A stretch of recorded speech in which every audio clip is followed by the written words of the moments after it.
Hey guys, Cody Hofhine with the #1 wholesaling coaching program in the world, that is Wholesaling Inc. And today we are going to talk about some inspired questions by our viewers just like you, and we'll go over these in depth, but you're going to want to stick with us because we're going to go over the cash buyer process, how to get the highest and best for each one of those deals you find, and then ultimately turn it into big money. So stick with us as we break this down step by step. Okay guys, I have with me the one, the man, the myth, the legend, Mr. Mark Stubler. This guy's a genius, is a business partner of mine, and he does so many good things for the wholesale business, and he's gonna be helping us with this breakdown of step by step, how to get the highest and best from your cash buyers, but also how to do the inspection of the property without the homeowner getting mad that people are walking through the home. This is all gonna be covered right now. So we had a couple questions in our last video that was from @literally_canever and then Sean Brown. These two individuals had the question of how do we get this, can you guys do a video on the highest and best, and then also how do you show the home when property isn't vacant or homeowner freaking out? So thank you, you two, because this video is inspired by you guys. So let's go into it right now, get it going. So Mark, we're talking about highest and best, and that's always a huge topic. If you're gonna go out there and work your tail off, because it doesn't come easy, wholesaling is not meant to just be this get rich quick. You gotta get out there and bust your tail off. How do you actually make the most of it? So when you get a home under contract, we wanna break it down. What is the best process you have found to get the highest and best for all that hard work that's going on there? Well, the first thing I wanted to mention is it's fun, right? Just like it's fun to go acquire a contract and negotiate with the seller, it's fun to do the back end as well. I have a great time working with the buyers and all the negotiation that goes into that, because there's an art to getting the deal, but there's an art to selling and getting top dollar for the deal, right? And it's probably fair to say that I think so many people think, oh, you made so much money on the seller. And one thing that you're good at, it's not just making like money from the original price you put under contract, but you're really good at making a lot of money because you're also getting the most from the cash buyers. That's right.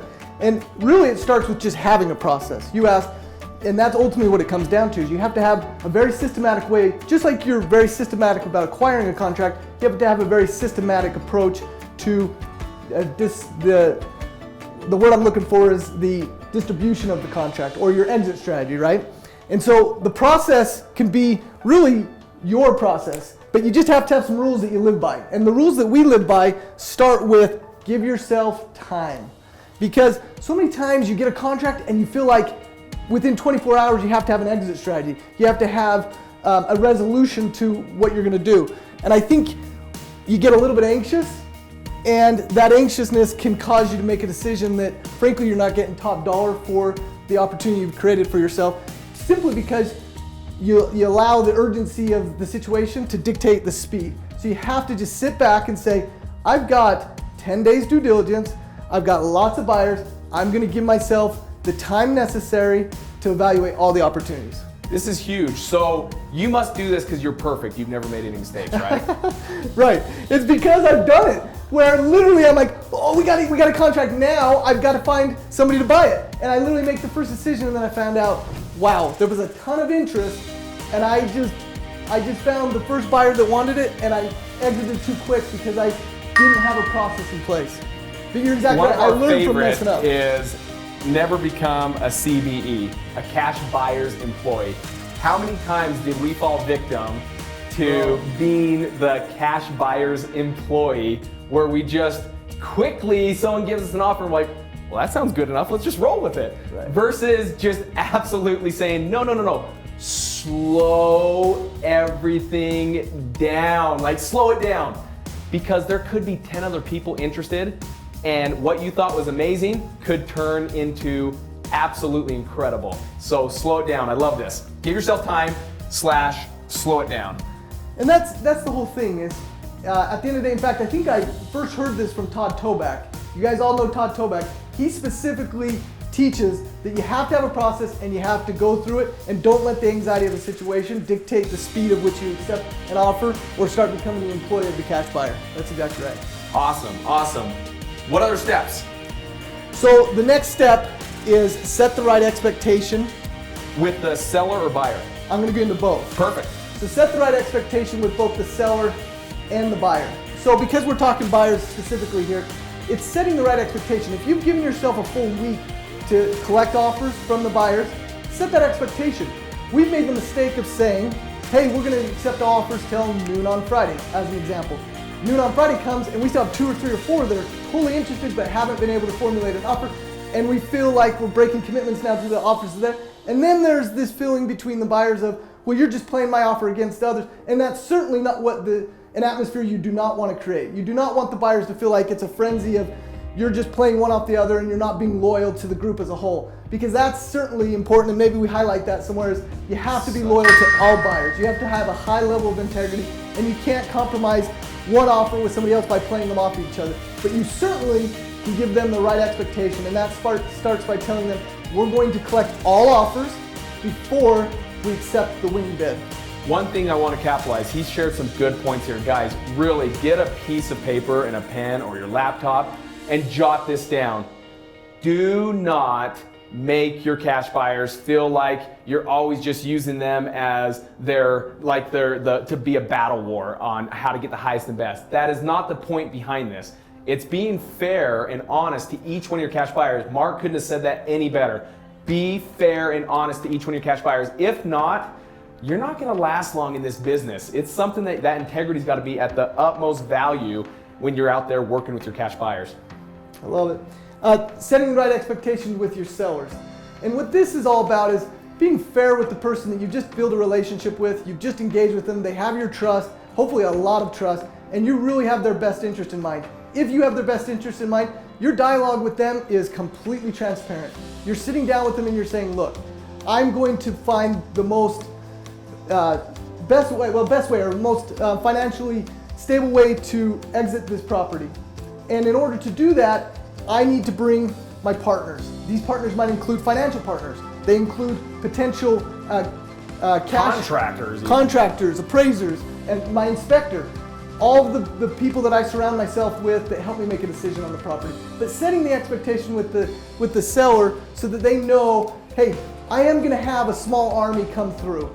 And sure, that army might be 3, maybe it's 30, but letting them know that I'm really finding the best exit strategy, and I need you to know that, hey, we're going to take care of you, but it's going to look like this. And as long as they know what it's going to look like, there's never a problem. Yeah, a great mentor of ours was Todd Toback, and he always shared about being a truth teller and a truth seeker, okay?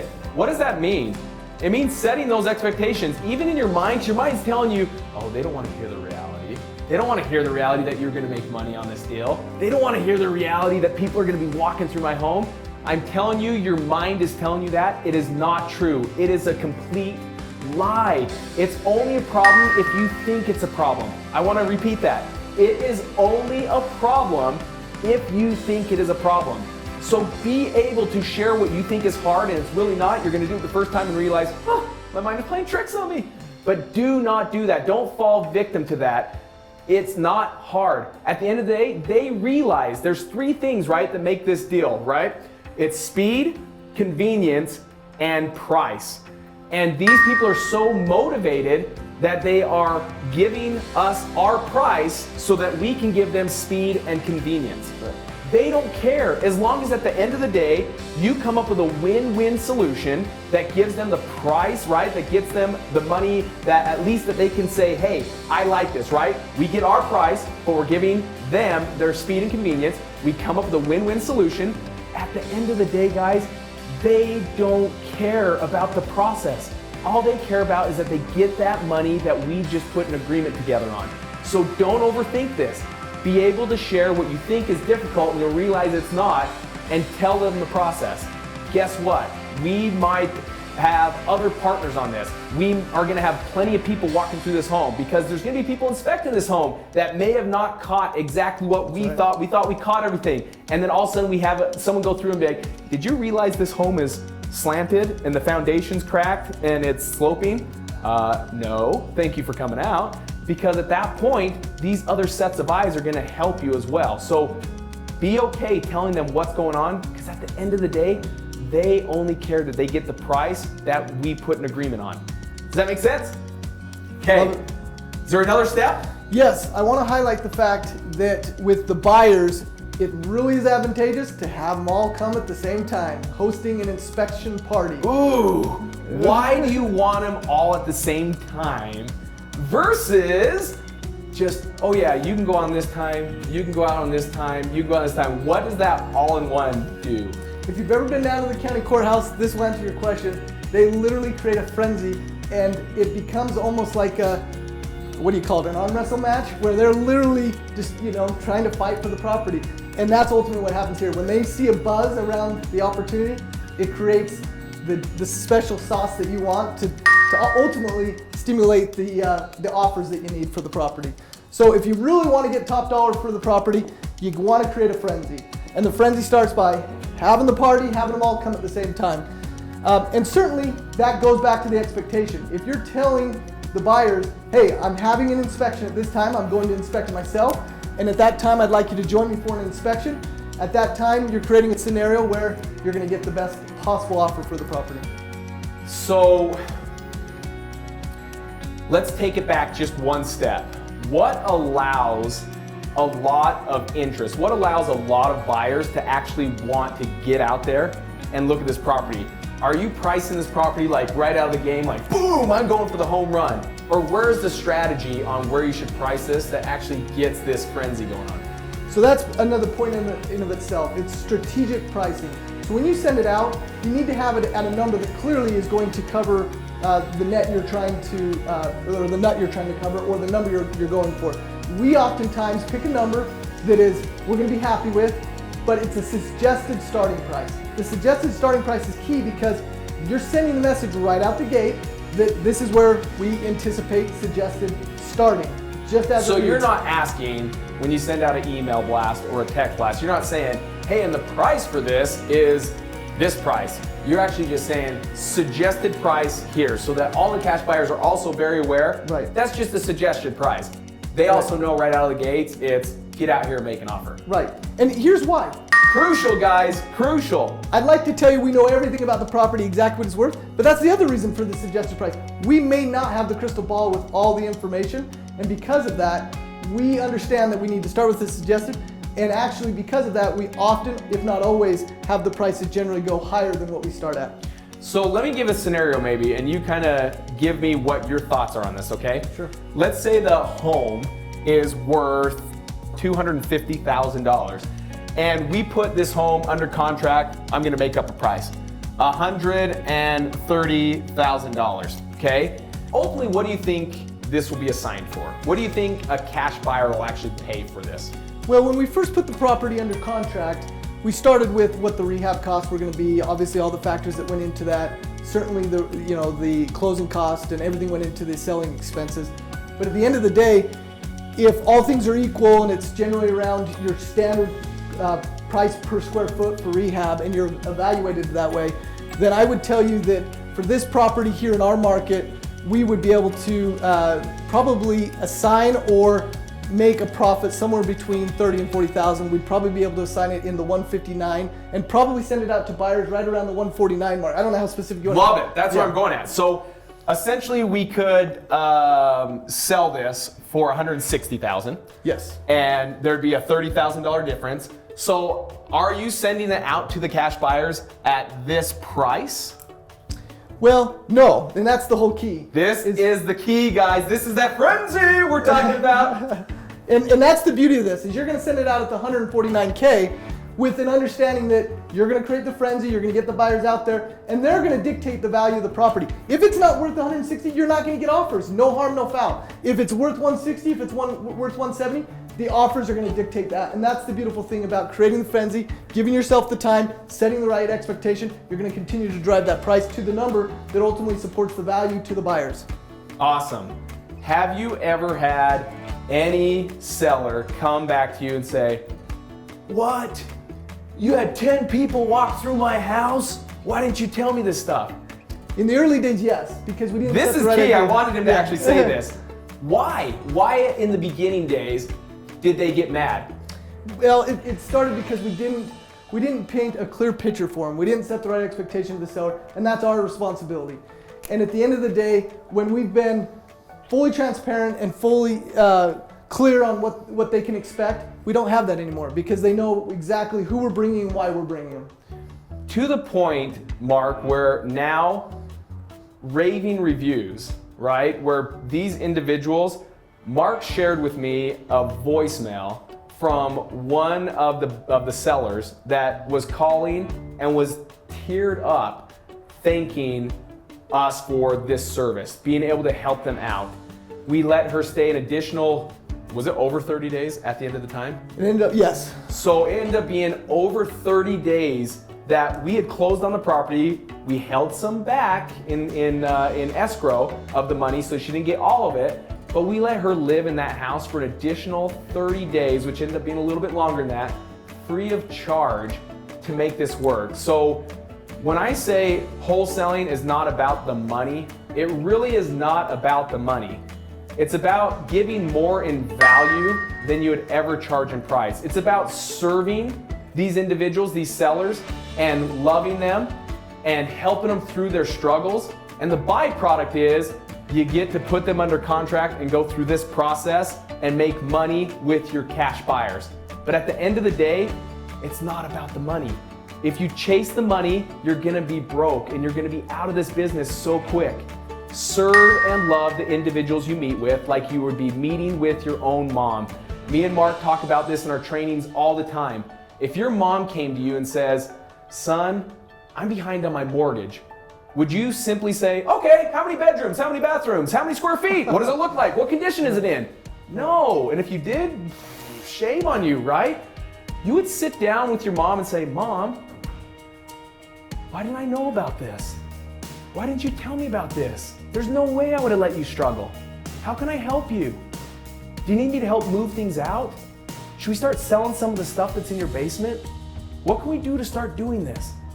You become that investor and the money follows. The byproduct is you get contracts that you can then go through this process and get paid by your cash buyer. And that, my friend, is the whole process. Mark is the genius at this, and I am grateful that he joined us today. And so if you have any questions about this, right, I want you to definitely, I'm gonna step out for a second so you can see the whole notes. Remember this process, guys. Number one, give yourself time. Do not think the first cash buyer that gives the price, it's like, boom, let's go with it. Otherwise, you're gonna become what's called a CBE, cash buyer's employee. No. The second one is slow, or part of it is slow it down. Second one is set expectations with the buyer and the seller. Be upfront. It may think it's hard that you're gonna be telling them the truth. No, tell them the truth. At the end of the day, they only care about getting the money that was agreed upon. That's it. They don't care how you do it.